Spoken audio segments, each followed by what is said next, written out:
Olá, bem-vindo ao Saúde em Dia desta semana. Vamos falar sobre saúde da mulher? O tema de hoje é ovários policísticos.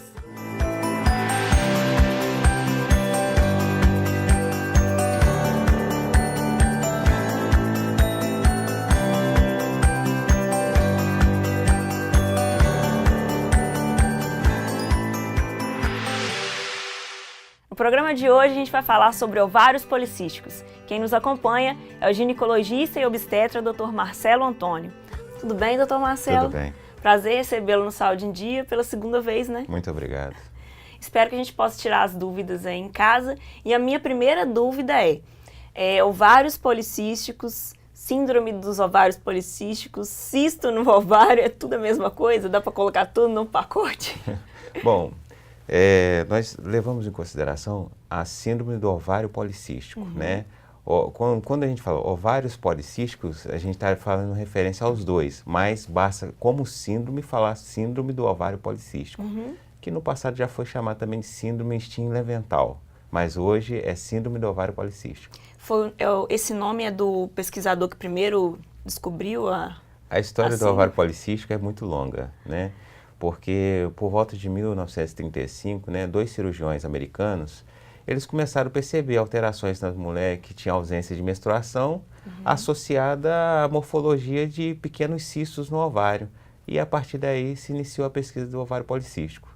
E que, desde então, né, ele vem sendo muito estudado para estabelecimento de diagnóstico, para a gente tentar formatar um critério de diagnóstico. Certo. E como eu comentei, né, a síndrome é a mesma coisa de só ter os ovários policísticos e o cisto no ovário também é a mesma coisa? Como é que a gente... A questão de síndrome do ovário policístico é a associação das alterações morfológicas do ovário, né, associada a quem? As alterações clínicas promovidas pelo ovário com mau funcionamento. Né? É diferente do ovário policístico sozinho. O ovário policístico sozinho e que não existe sinais clínicos do ovário policístico, ele é só policístico. Ele não tem nenhuma repercussão orgânica sobre a mulher. Aí a gente vai falar só ovário policístico ou então um cisto ovariano. Ele não vai ter repercussão clínica na mulher. Então a mulher pode ter ovário policístico e não ter a síndrome? Pode. E qual que é a diferença na vida da mulher, dela ter uma coisa e a outra? A grande questão do síndrome do ovário policístico, porque é a síndrome, né, endocrinológica, ou seja, é baseada na secreção de hormônios de uma maneira desorganizada. A síndrome do ovário policístico, né, ela tem como característica fundamental o que nós chamamos de hiperandrogenismo, né, associado ao quê? À anovulação crônica. E o que seria isso? São sinais de masculinização da mulher associada a mulheres que não têm um ciclo menstrual regular, adequado. Essa é uma das características do ovário policístico, essa é a repercussão clínica sobre a mulher. Então seria a menstruação irregular e sinais masculinos, como o quê? Pelos no rosto? A caracterização da síndrome do ovário policístico, ela vem de que maneira?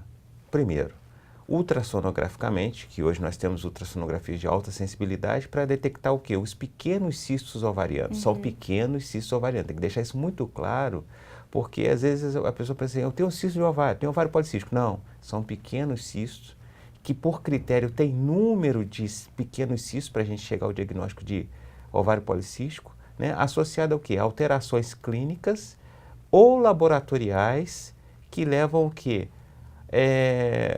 Características masculinas da mulher, que seria o quê?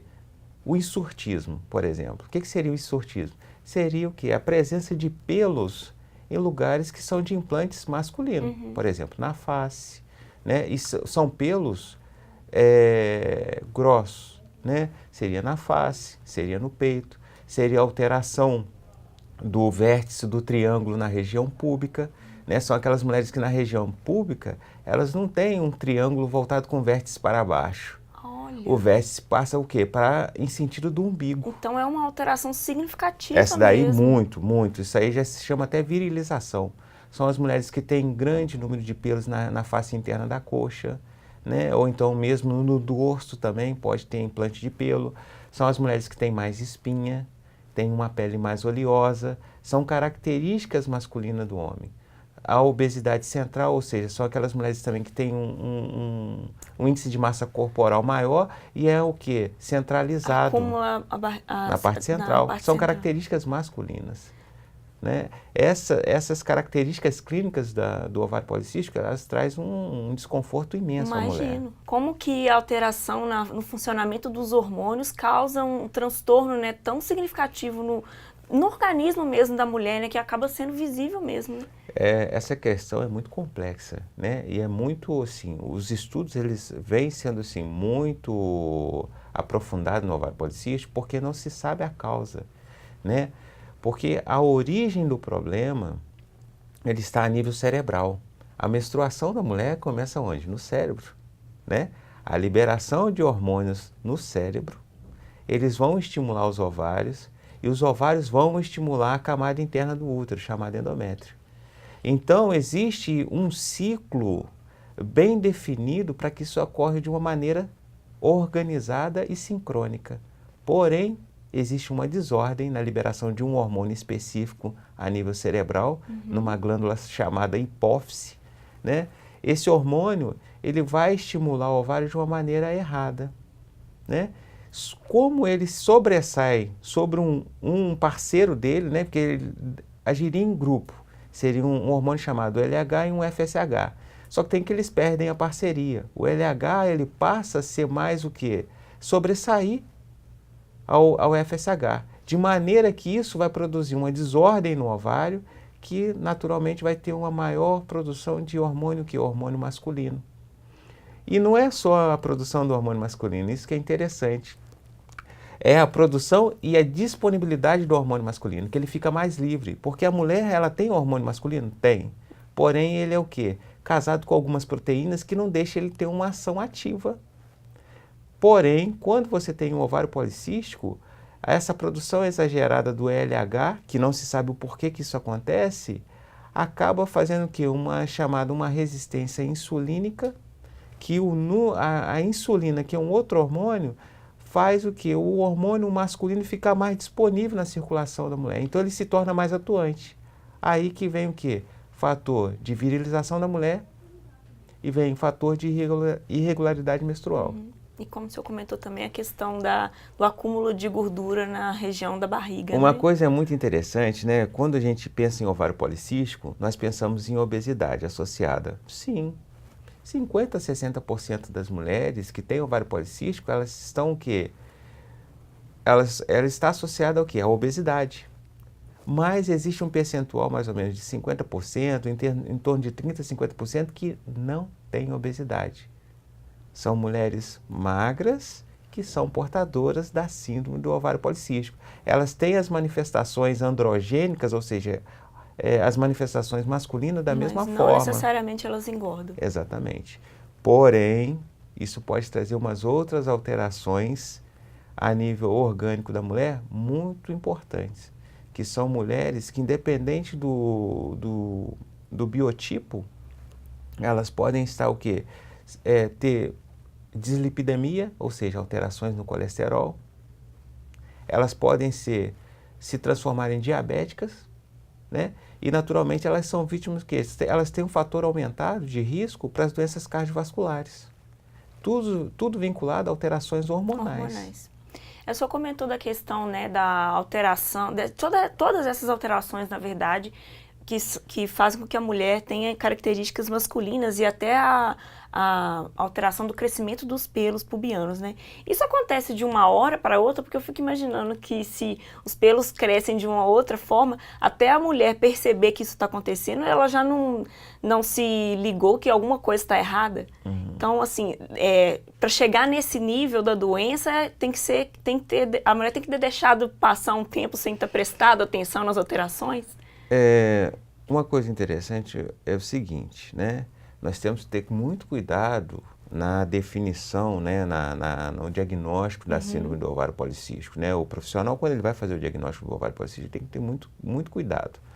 Porque, vamos dizer assim, na adolescência, a mulher entre os seus 10 e 19 anos de idade, ela pode ter o quê? Características de acne, de espinhas, né? Isso aí é natural. Ela pode ter o quê? Alteração dos pelos, né? Ela pode ter pelo no rosto. E é normal essa na coisa. adolescência. Isso é temporário, é só pura e simplesmente por causa de uma imaturidade que existe no sistema nervoso central da mulher. Ponto. Porém, de acordo com a intensificação disso, que às vezes é resistente ao tratamento de tópico, né? A acne não melhora, ou então a distribuição de pelos se dá de uma maneira muito desordenada, é que pode fazer nós pensarmos em síndrome do ovário policístico. Entendo. Né? E, de uma maneira, a irregularidade menstrual na mulher adolescente também pode acontecer. É normal, Pode é acontecer. Muito comum. Nos seus primeiros 2 anos pós a primeira menstruação, o ciclo menstrual é completamente desordenado. Né? Então, essa é uma das dificuldades de um diagnóstico mais precoce. Né? Mas ele pode ser buscado, porque a gente ainda não tem um critério certo do diagnóstico nessa fase da mulher. Porque isso tudo pode ser temporário, mas pode ser investigado também. Fez-se o diagnóstico, aí sim, as manifestações clínicas elas já estão presentes, elas já iniciaram dessa maneira. Né? E pode acontecer tardiamente? Pode acontecer tardiamente. O uso do contraceptivo é uma das maneiras do tratamento das manifestações clínicas do ovário policístico.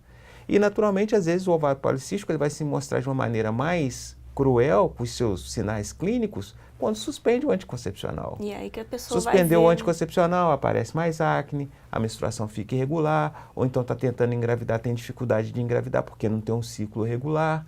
Entendeu? Então, por isso que às vezes o diagnóstico vem mais tardio. Mas durante a adolescência é muito difícil a gente determinar o ovário policístico. Alguns autores eles dizem para a gente o seguinte, que a gente só deve estabelecer o diagnóstico de ovário policístico após os 18 anos de idade. por né? conta dessa irregularidade hormonal, né? Que pode ser fisiológica nessa fase. Daqui a pouco a gente continua o papo, então, sobre os ovários policísticos. Não saia daí.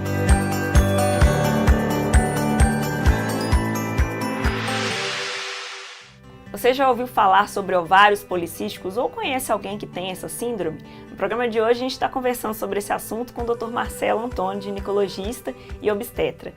Então, Dr. Marcelo, a gente estava falando no começo que essa síndrome é um pouco difícil de ser diagnosticada na adolescência, né, por conta do desequilíbrio hormonal.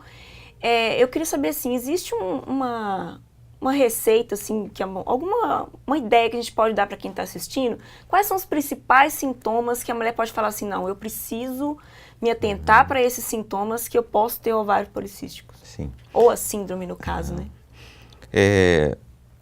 Naturalmente, né, as mulheres elas vão buscar muito atendimento porque aparecem alguns sinais que são os mais comuns, mas não são os únicos, né, que seria do androgenismo. São as mulheres que começam a aparecer com mais espinha, né, ou então eventualmente aquelas mulheres que têm uma pilificação no rosto, né, que incomoda. Às vezes ela não percebe que a mudança do padrão de pelo no abdômen dela também muda um pouco, a presença de pelo no peito, né, ou então no dorso, na face interna da coxa, ou então aquelas mulheres que têm uma oleosidade intensa da pele, né, tem uma pele mais oleosa, né, ou então tem uma irregularidade menstrual assim importante. E o que seria uma irregularidade menstrual?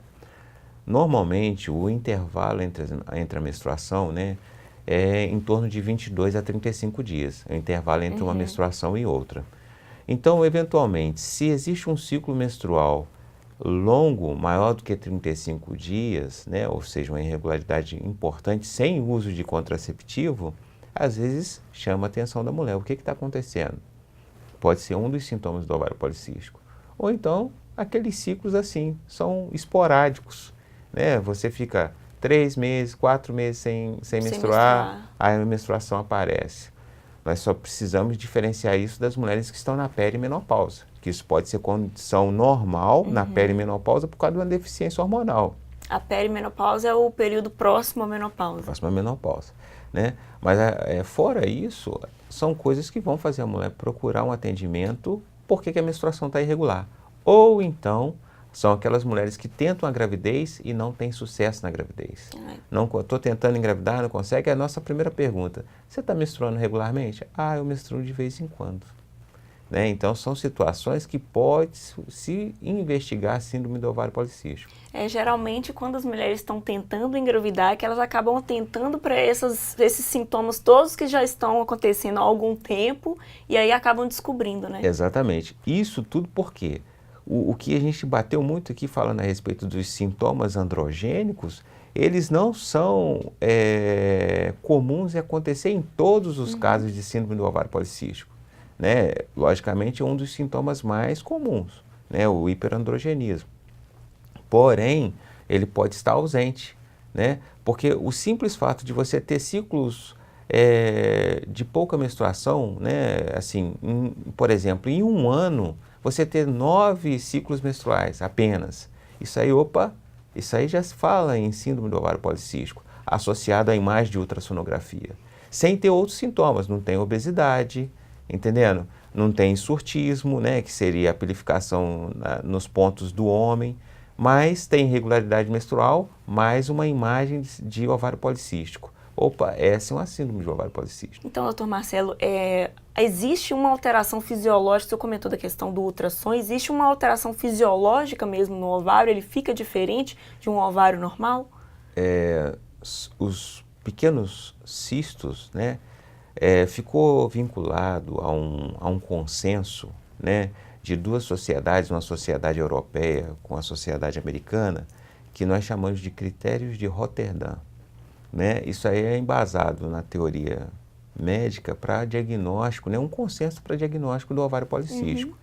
E ficou estabelecido, né? Esses cistos nós chamamos de folículos, né? Nós temos que ter mais de 20 folículos num ovário, ou seja, mais de pequenos cistos. Esses cistos são pequenos, para a gente chegar a uma visualização e um diagnóstico ultrassonográfico de ovário policístico. Certo. Entendendo? Então, as alterações que são vistas, elas são vistas a nível laboratorial, ou seja, alterações de hormônios na circulação sanguínea da mulher, bem como também nas alterações visíveis da mulher.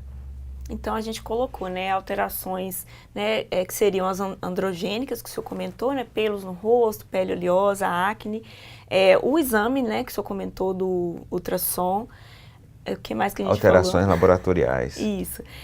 A questão da obesidade, que também é importante, né, e o ciclo menstrual alterado, né. Irregular. Uma coisa que eu fiquei pensando é que muitas adolescentes, e não necessariamente só as adolescentes, mas geralmente a gente começa a tomar o anticoncepcional muito cedo. É uma coisa muito comum.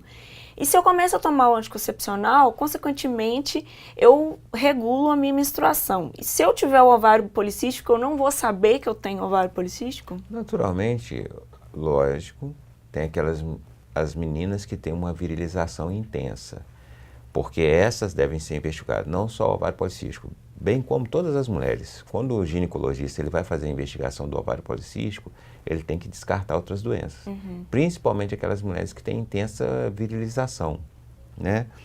Então, o uso do anticoncepcional, ele naturalmente ele mascara um pouquinho o ovário policístico, porque ele trata alguns sintomas do ovário policístico. Você vai ter irregularidade menstrual, dependendo do tipo de hormônio que você está usando no anticoncepcional, você vai melhorar a pele da mulher, vai reduzir a oleosidade da pele, você vai diminuir a pilificação do rosto dela.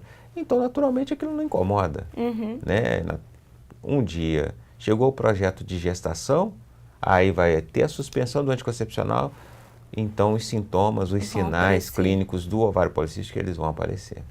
Desde o começo a gente está comentando, né, que a síndrome do ovário policístico, ela vem de uma série de alterações hormonais. Por isso a gente foi conversar com a endocrinologista Lissandra. Na verdade, a síndrome do ovário policístico é uma síndrome multifatorial. Tem vários fatores envolvidos, tanto no âmbito da genética, no âmbito neuroendócrino, a parte da desbiose intestinal que também envolve, e a questão metabólica, principalmente da resistência insulínica. Quando a gente fala dessa oscilação hormonal que ocorre, é todo um que a gente chama de um atordoalhamento, né, que acontece principalmente porque a gente tem um pool do GnRH, que é um hormônio hipotalâmico, e essa descompensação, esse pool aumentado desse GnRH leva a um aumento progressivo do LH pela hipófise e uma relação aumentada dos níveis tanto de LH quanto de FSH, que são os dois hormônios que a hipófise produz. Então, a gente já tem uma alteração então, hormonal, né, central. E esses hormônios centrais alterados, eles vão agir a nível ovariano e vão provocar uma disfunção também. É todo um eixo que passa a ter um comprometimento. Né, assim, vários fatores, tanto a genética quanto a resistência insulínica, interagem aí nessa alteração hormonal e contribuem, por exemplo, esse aumento de LH lá nas células da teca vai desencadear um aumento exacerbante, por exemplo, da produção dos androgênios, né? E quando a gente compara em relação ao estrogênio, que seria o fisiológico. Então, por esse aumento de androgênios, a gente passa a desenvolver os sintomas da síndrome do ovário policístico, como, por exemplo, o acne, o hirsutismo, os sinais de hiperandrogenismo, como oleosidade de pele, a irregularidade menstrual, né? Assim, todos os sintomas atribuídos a isso, a essa disfunção que começa lá a nível central e secundariamente a nível ovariano. Agora que a gente está sabendo todas as informações relacionadas aos hormônios, né, que envolvem essa doença, doutor, eu queria saber, que a gente comentou durante o programa também sobre a questão da obesidade. Como que é essa relação? Você falou que acho que metade das mulheres tem os sintomas relacionados à obesidade, as outras não. Como que acontece essa relação? Bom, isso aí é uma situação casual, né? O hábito de vida da mulher, né, é que naturalmente vai levar ela à obesidade. Em contrapartida, a obesidade também é um estímulo ao alimentador do ovário policístico. Né? Então, a obesidade pode causar os ovários policísticos? Não. A obesidade, que é um fator de hábito de vida ruim, né, associado ao ovário policístico. Certo. Naturalmente, as alterações hormonais do ovário policístico fazem a persistência da obesidade. Entendo. Né? Tanto que uma das condições para a gente melhorar o ovário policístico, melhorar os sintomas do ovário policístico, é de perda de pelo menos de 10% do peso. Isso pode melhorar as outras características? Sem dúvida. Né? Olha. São as mulheres, a gente tem uma estatística mais ou menos que em torno de 80% das mulheres que têm perda de peso e são portadoras do ovário policístico, perda de peso mais ou menos em torno de 10%, 80% ela volta a ciclar normalmente, né? Há uma redução também da questão do hirsutismo da mulher, tudo baseado em quê? Na perda de peso. Isso seria sem utilização de medicamentos, por exemplo? Exatamente. Olha, né? que interessante. E melhorar a fertilidade dela, que uma vez que ela volta a ciclar regularmente, ela pode ter o quê? Ciclos ovulatórios, porque uma das grandes questões do ovário policístico são ciclos anovulatórios. No próximo bloco a gente vai falar sobre os tratamentos do ovário policístico. Acompanhe.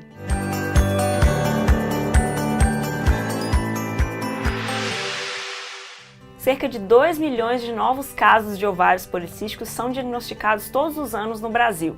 É o tema do programa de hoje.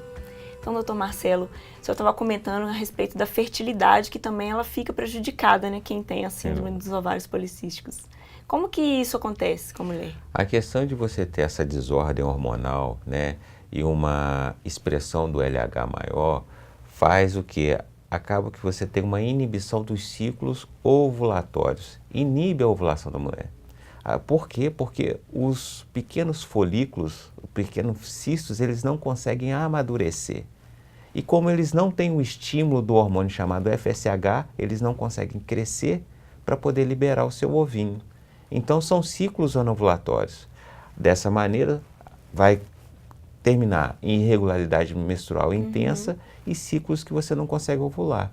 Uma coisa que tem que ficar muito claro é que quem tem ovário policístico não é impossível engravidar, é mais difícil engravidar, pura e simplesmente porque passa por ciclos sem ovulação.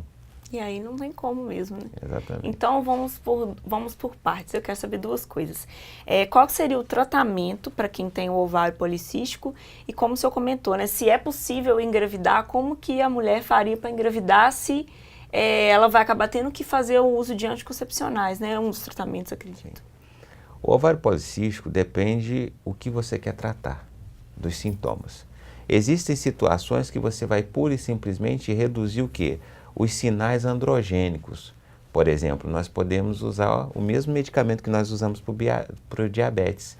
Isso tudo porque, como as pessoas que têm ovário policístico, elas têm a resistência à insulina e têm a insulina aumentada, você pode usar um medicamento para o diabetes, porque isso aí tudo estimula o que? A produção e a disponibilidade do hormônio masculino. Então, você consegue reduzir os sintomas de masculinização da mulher, que seria a questão da distribuição dos pelos, a oleosidade da pele. Então, seria muito interessante isso. Bem como que alterações nos lipídios da mulher, ou seja, o colesterol alto, o triglicerídeo alto. Então, você usando, por exemplo, o medicamento da diabetes, você pode conseguir melhorar todos esses sinais androgênicos, né?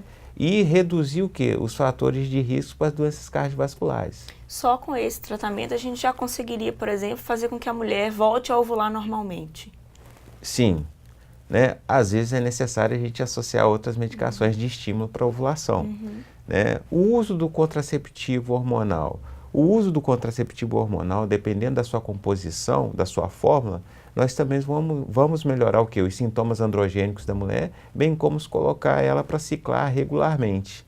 E de uma maneira muito importante, nós temos que estimular a mudança do hábito de vida. Exercício físico, alimentação adequada, aquelas que têm um ovário policístico associado ao quê? À obesidade. A perda de peso é fundamental. Diminuir o risco do diabetes do tipo 2 no futuro, de doenças cardiovasculares.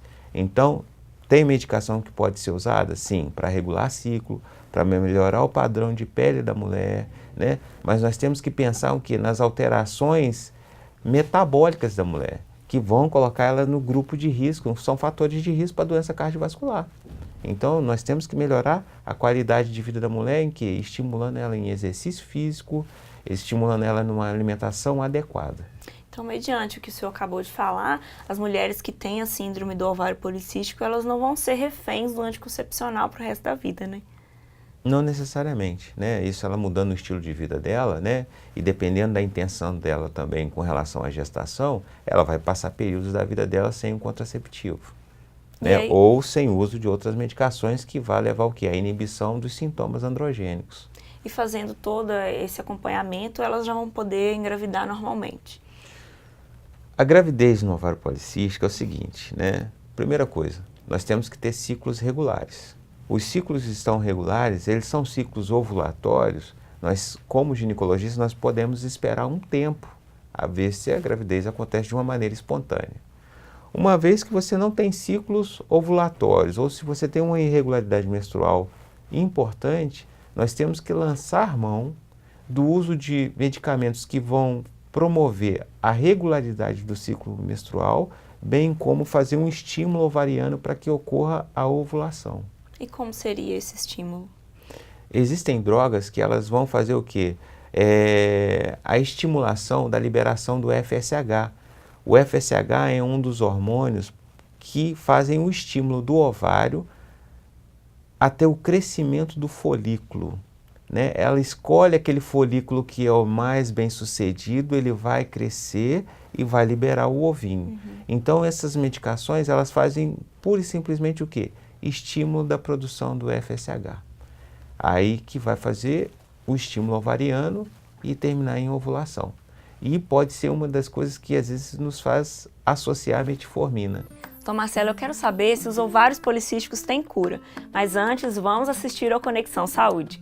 Na internet a gente encontra de tudo. É nossa aliada em vários momentos, quando estamos felizes e tranquilos e só queremos passar o tempo, quando estamos tristes e preocupados e precisamos encontrar respostas para os nossos questionamentos e quando estamos em busca de mais informações sobre determinado assunto. Pesquisando sobre a síndrome dos ovários policísticos, encontrei diversos relatos de mulheres sobre como conviver com esse desequilíbrio hormonal e suas consequências. Muitas que hoje em dia são mães, mesmo diante das dificuldades para engravidar devido ao problema. No YouTube, no canal do médico Drauzio Varela, já conhecido por muitos e também já citei aqui no Conexão Saúde, tem um vídeo que fala sobre ovários policísticos, açúcar no sangue e acne. Informativo, fácil de entender e com perguntas e respostas objetivas. O link está disponível nas nossas redes sociais. 1 em cada 15 mulheres em idade reprodutiva tem ovários policísticos. A síndrome é a causa da irregularidade menstrual em 85% das jovens e pode se manifestar de diversas formas. O tratamento da síndrome deve estar acoplado ao incentivo a uma dieta alimentar e à prática de atividade física, pois é fundamental a mudança no estilo de vida. Apesar de ser comum, a síndrome dos ovários policísticos manifesta-se de diferentes formas nas mulheres e, por esse motivo, seu tratamento deve ser individualizado. Lembre-se sempre de se cuidar. O Conexão Saúde de hoje fica por aqui. Um abraço, até mais! Valeu, Marina. Como sempre, você traz informações importantes para complementar o assunto do programa, né? E eu deixei no ar para você responder, doutor Marcelo, se a síndrome dos ovários policísticos tem cura. Nós falamos de cura do ovário policístico, é complexo, né? Porque é uma doença que nós não sabemos a origem, ou seja, a gente não sabe atacar a origem para a cura, né? Mas existe sim situações para a gente fazer um controle muito perfeito do ovário policístico, dos sintomas do ovário policístico. Então, uma vez que a mulher tem a doença, ela vai ter pro resto da vida. Olha, assim, uma vez, quando ela muda o padrão de vida dela, né, naturalmente ela tem um controle assim permanente da doença também. Uma remissão. Sem dúvida. E eu fiquei pensando, e se a mulher, no caso, existe alguma maneira de remover o ovário para ela não ter esses sintomas? Olha, seria uma opção? A remoção ovariana passou por um momento da medicina que se falava em reduzir o parênquima do ovário, ou seja, a retirada de um pedaço do ovário, você teria melhora do ovário policístico. Porém, isso aí caiu em desuso. Né? Hoje, nós temos até uma cirurgia laparoscópica, feita através de videolaparoscopia, chamada drilling do ovário, que seria o quê? Fazer a fulguração, ou seja, a queimadura dos pequenos cistos, né, ovarianos, para que ele tenha um melhor funcionamento. Mas já foi estudado que, assim, isso é de pouca eficácia. Né? Pode ser feito como última tentativa de você melhorar os sintomas, você não está tendo resolução da questão da fertilidade da mulher, tal. Pode, mas é uma coisa muito pouco usada em fazer o drilling do ovário. Eu acho que é uma situação de desespero. E a síndrome, ela é hereditária?